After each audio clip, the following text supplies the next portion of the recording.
Crumpled, tear-stained notes left wedged inside helmets were guaranteed to make hardened bikers' blood boil. The asphalt holds one absolute rule after all: you never ever touch a Hells Angels gear. Yet the culprit risking their wrath wasn't a rival gang. It was a 9-year-old girl, and the terrifying secret she carried would soon send 180 outlaws riding to war. The November wind howling through Bakersfield, California, carried the bitter chill of early winter, cutting straight through heavy denim and leather. Outside the neon-lit windows of the Rusty Spoke Diner, a row of 20 perfectly aligned Harley-Davidson motorcycles sat gleaming under the flickering amber streetlights. They were heavy, dangerous machines. Road glides, customized Softails, and stripped-down Dynamodels belonging to the local chapter of the Hells Angels. Jackson "Bull" Davy sat in the corner booth of the diner, nursing a mug of black coffee that tasted like burnt copper. At 42, Jackson was a towering wall of muscle and faded tattoos, his cut bearing the notorious Death's Head patch that commanded respect and fear across the West Coast. He was the chapter's sergeant-at-arms, the man responsible for discipline and security. And lately, there had been a serious breach of both.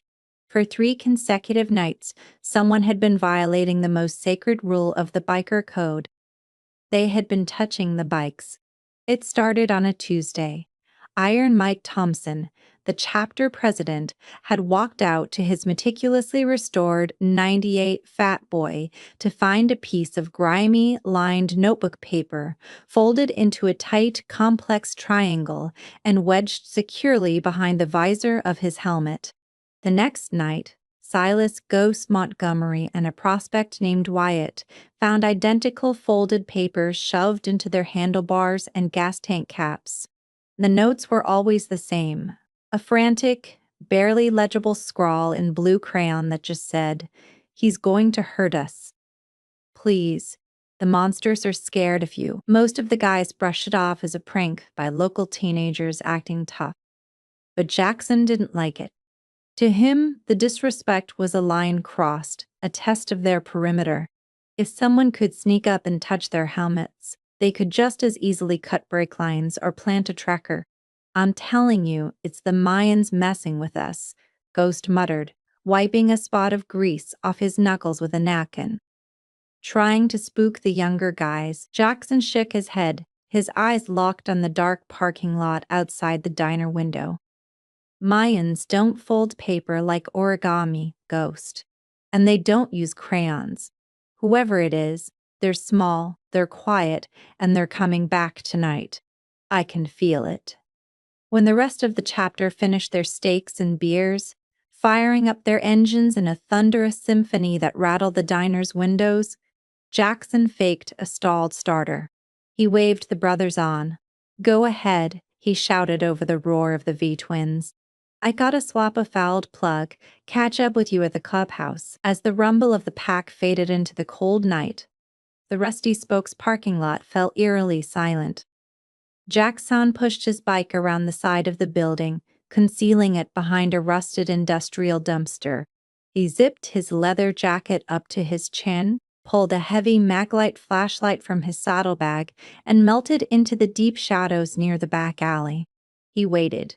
For 2 agonizing hours, the only movement was the occasional stray dog and the swirling trash caught in the wind. The temperature plummeted, his breath pluming in the amber light.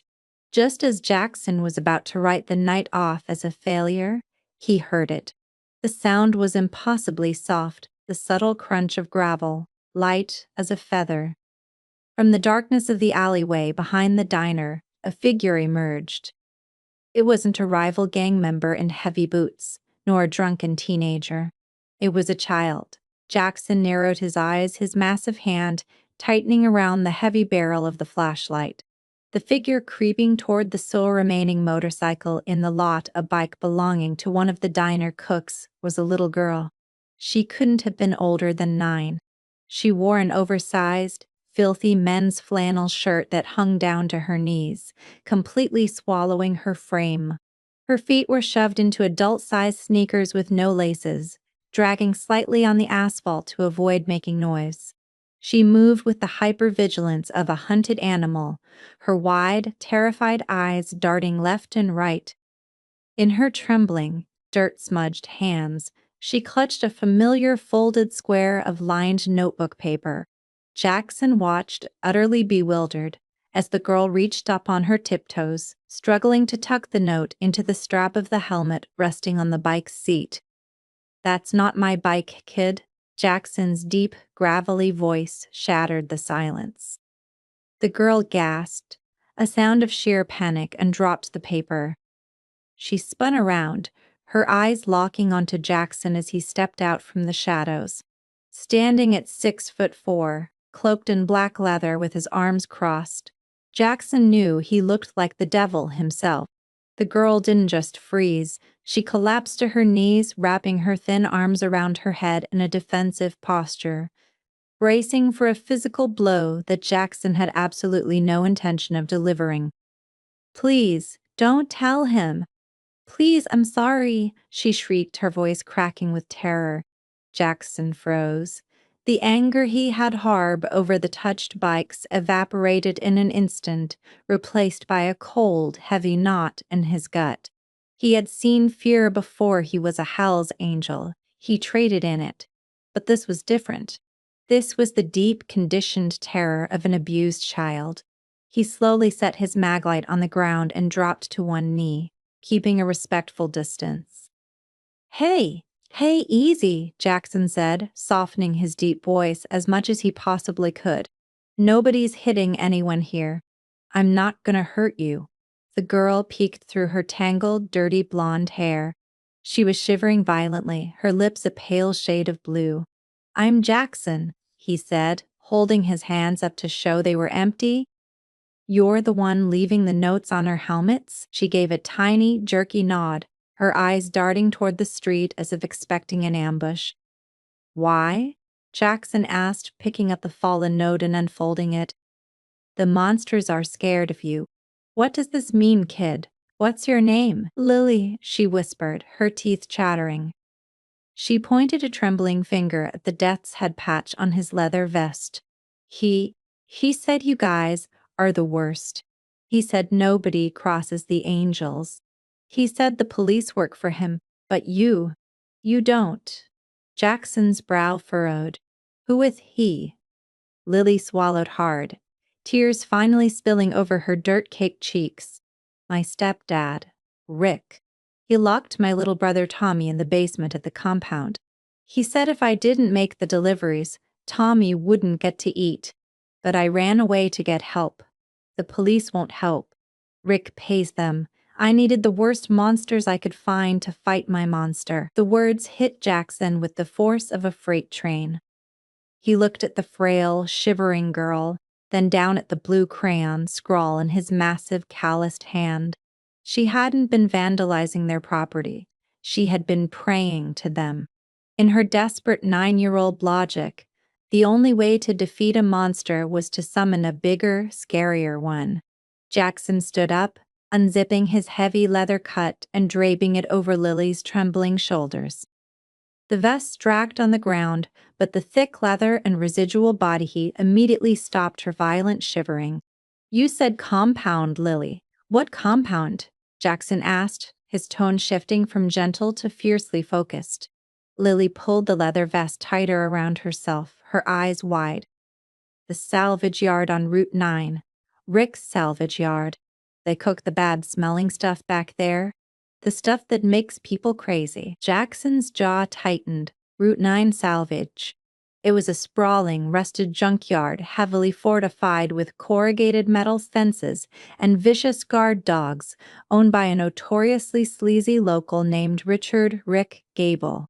Gable wasn't a cartel boss, but he was a mid-level meth cook who supplied the outer counties. The local Hells Angels chapter knew of him but generally ignored his operation, as they didn't deal in that poison, and Gable knew better than to step on their territory. But holding a child hostage in a basement to force another child to run drug drops? That wasn't just illegal. and the unspoken, deeply ingrained moral code of the outlaw biker, crimes against children were punishable by severe, immediate, and brutal violence. "Are you hungry?" Jackson asked suddenly. Lily blinked, thrown off by the question, and her stomach answered with a loud, hollow growl. "Come on," Jackson said, gesturing toward his bike. "I'm taking you to my clubhouse. We'll get you some hot food, and then you're going to tell my president everything you just told me." Lily hesitated, looking at the massive roaring machine. "Will Rick find me there?" Jackson let out a dark, humorless chuckle.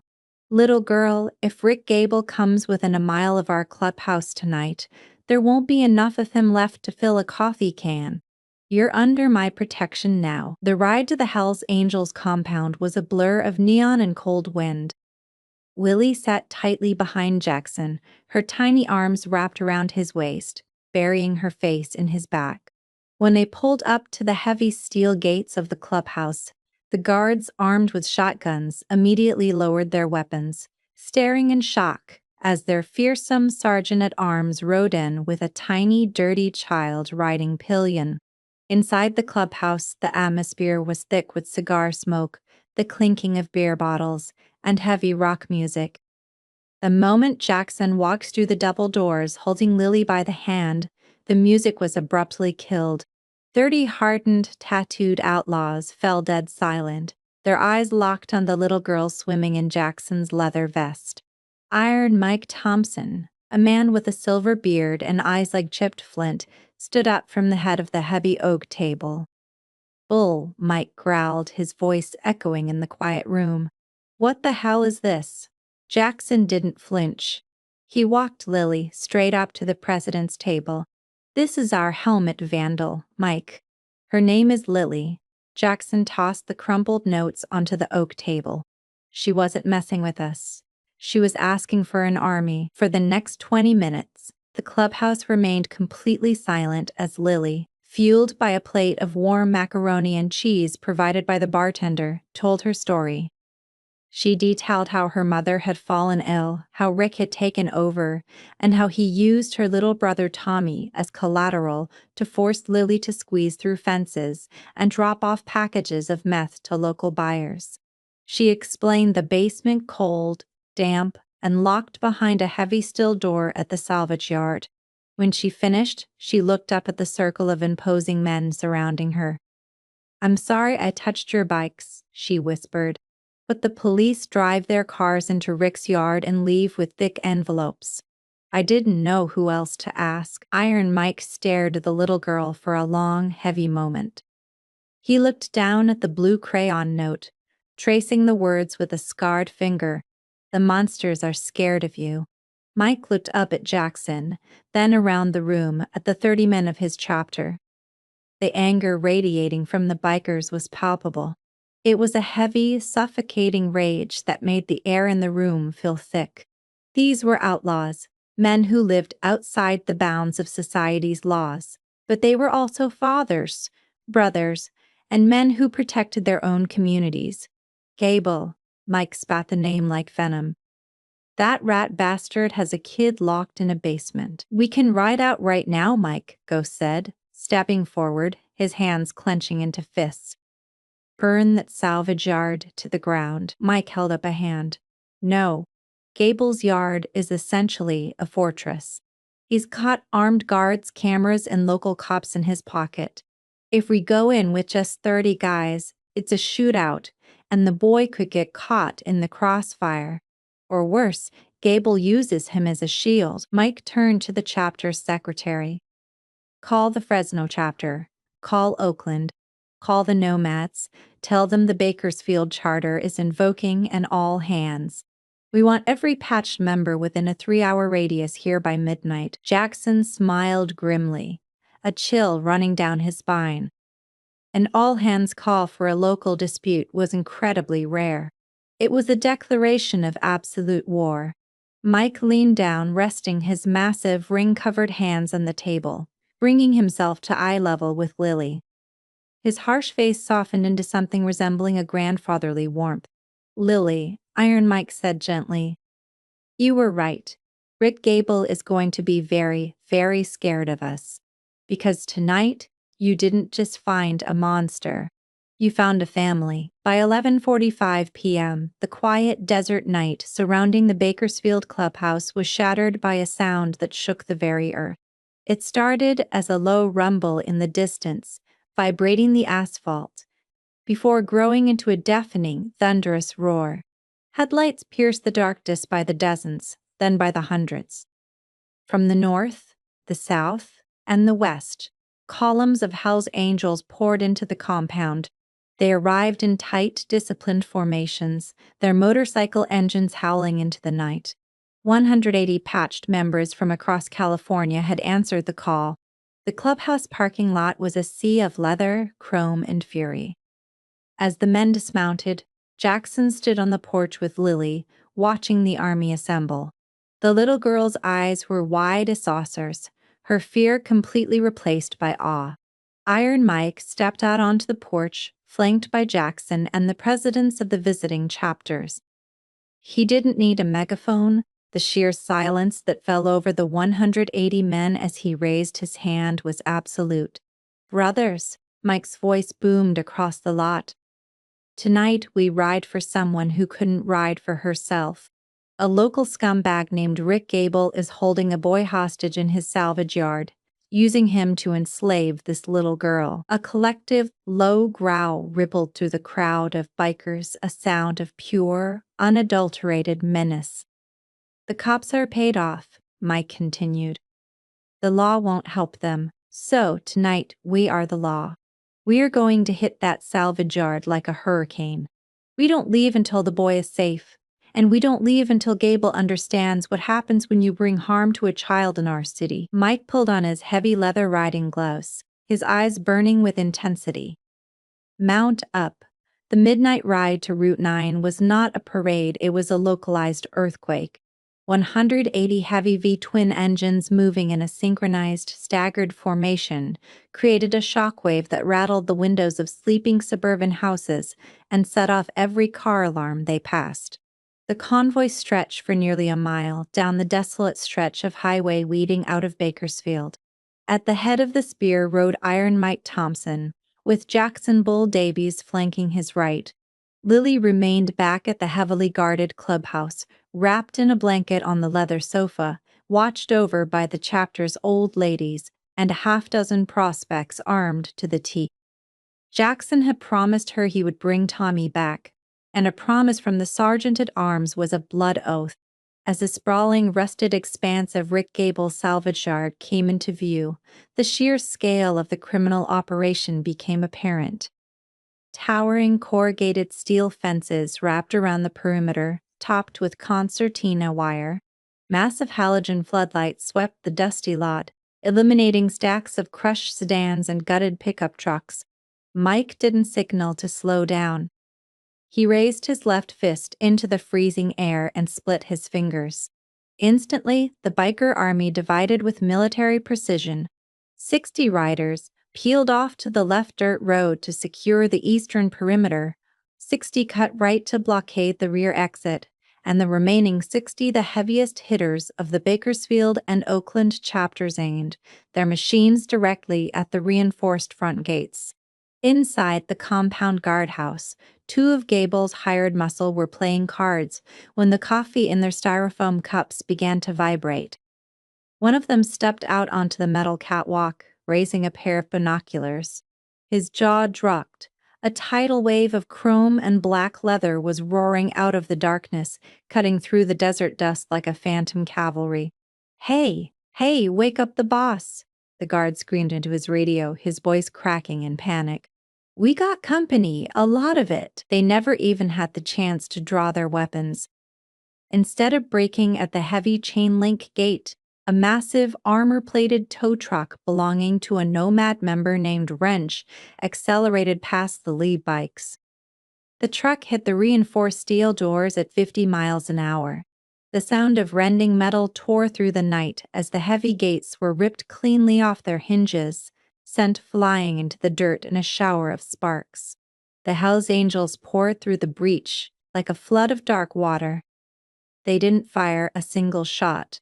they didn't mean to.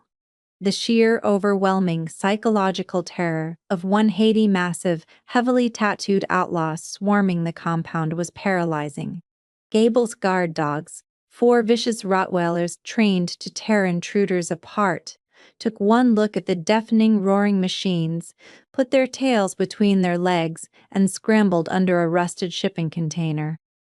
The armed guards who rushed out of the main warehouse froze in their tracks. When you are outnumbered 30-1 by men who actively embrace warfare, the paycheck suddenly isn't worth dying for. "Drop 'em!" Ghost bellowed, stepping off his idling Dinah and pulling a heavy steel chain from his saddlebag. The guards exchanged a terrified glance and tossed their shotguns into the dirt, dropping to their knees with their hands locked behind their heads. Jackson kicked his kickstand down and dismounted, his heavy boots crunching on the gravel. His eyes were locked on the large, metal-sided warehouse of the center of the yard. Faint, noxious fumes of cooking chemicals leaked from the exhaust vents. "Secure the yard. Nobody leaves." "Not a single rat," Iron Mike ordered, his voice cutting through the idling engines. "Bull, take your team. Let's go find the devil." Jackson, Mike, Ghost, and 10 other patched members marched toward the warehouse doors. Jackson didn't bother checking if it was unlocked. He raised his massive right boot and kicked the industrial steel door directly on the deadbolt. The frames splintered, and the door slammed open with a deafening crash. The inside of the warehouse was a chaotic, toxic mess.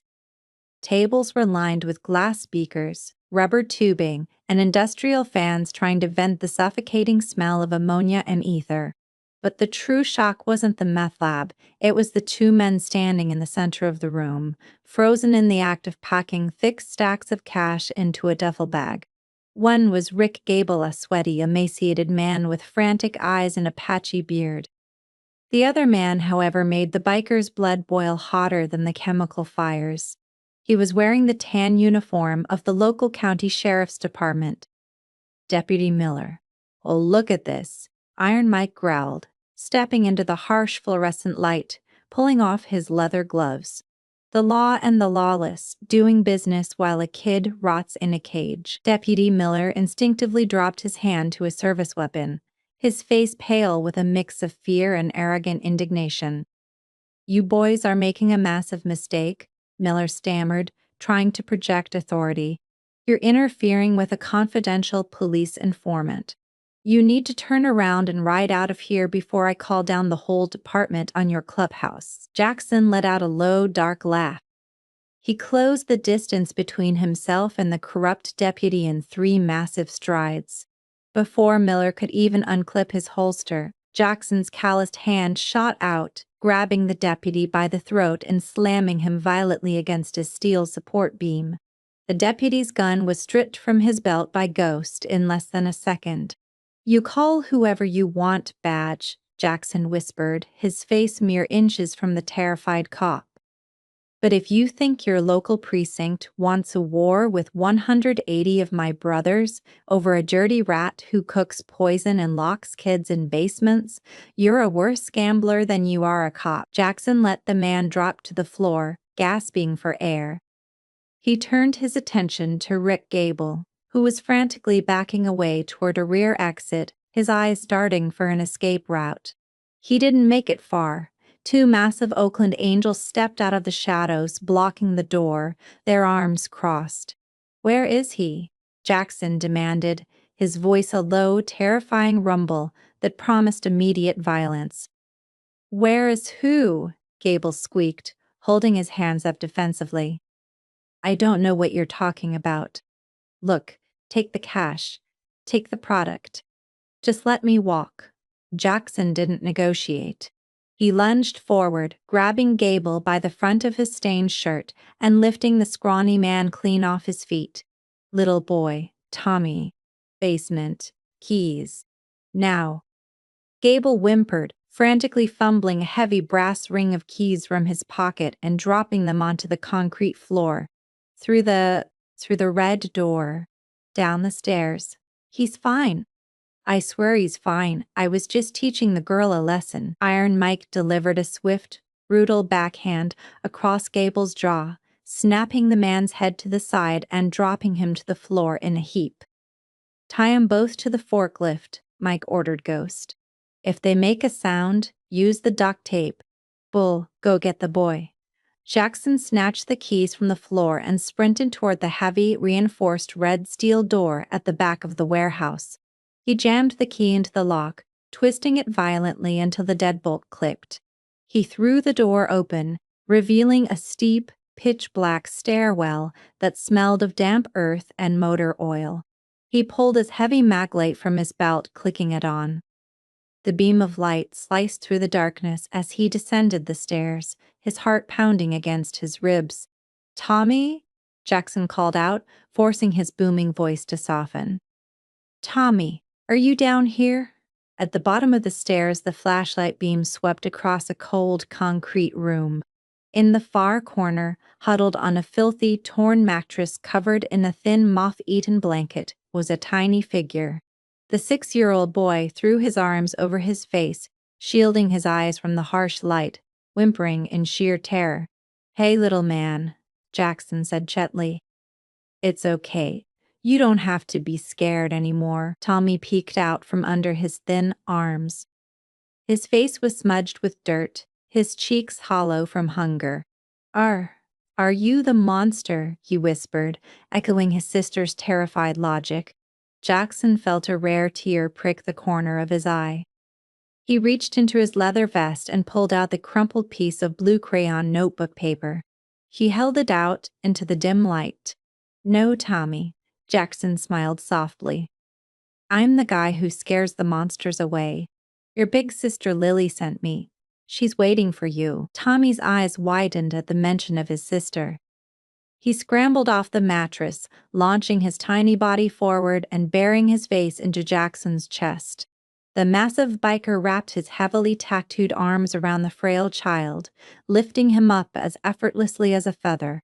When Jackson emerged from the stairwell carrying Tommy, a heavy emotional silence fell over the hardened bikers in the warehouse.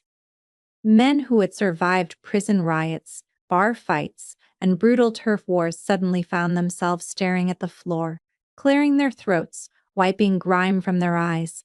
"Ghost," Iron Mike said, his voice unusually thick. "Get on the burner phone. Call the state police directly bypass the county dispatch.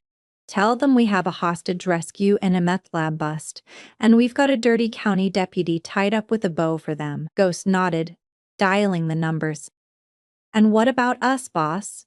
The state boys aren't exactly our biggest fans. We stay right here until the state cruisers pull up," Mike said stubbornly, lighting a thick cigar. "We make sure these two scumbags get handed over to the real authorities, not their paid buddies. If the state police want to try and arrest 188 patched members for breaking into a junkyard to save a kid, let 'em try. I'll take that charge to my grave." An hour later, a fleet of California State Highway Patrol cruisers and unmarked FBI vehicles swarmed the perimeter of the salvage yard. They were heavily armed and tense, expecting a shootout. Instead, they found 180 Hells Angels standing peacefully by their motorcycles, smoking cigarettes. Inside the warehouse, they found a massive narcotics operation, a corrupt county deputy, and Rick Gable, battered, terrified, and eagerly begging to be arrested, just to get away from the bikers. Jackson didn't stick around to answer questions. As soon as the feds arrived to secure the scene, he mounted his bike with Tommy safely strapped into a specialized riding harness Ghost had rigged up. When they roared back through the gates of the Hells Angels clubhouse just before dawn, Lily was waiting on the porch. The moment Jackson cut the engine, Tommy scrambled off the bike. The two siblings collided in the dirt parking lot, holding onto each other as if the world was ending, their tears soaking into each other's dirty clothes. Jackson leaned against his handlebars, watching them. Iron Mike walked up beside him, handing him a fresh cup of black coffee. "So," Mike muttered, taking a sip from his own mug. "Club lawyer says he found an aunt out in Oregon. Clean record. Good woman. Feds are gonna place the kids with her by the end of the week. Jackson nodded, his eyes never leaving the children. Good. We'll send an escort to make sure they get to Oregon safe, Mike chuckled, clapping a heavy hand on Jackson's shoulder. Damn right we will. Nobody touches our kids. In the end, the darkest corners of society are sometimes illuminated by the most unlikely torchbearers. A terrified little girl didn't find salvation in a badge, but in the thunderous roar of 188 outlaws. The Hells Angels prove that true justice isn't always blind. Sometimes it wears black leather, rides a Harley, and answers the desperate crayon-scrawled prayer of a child when the rest of the world turns away.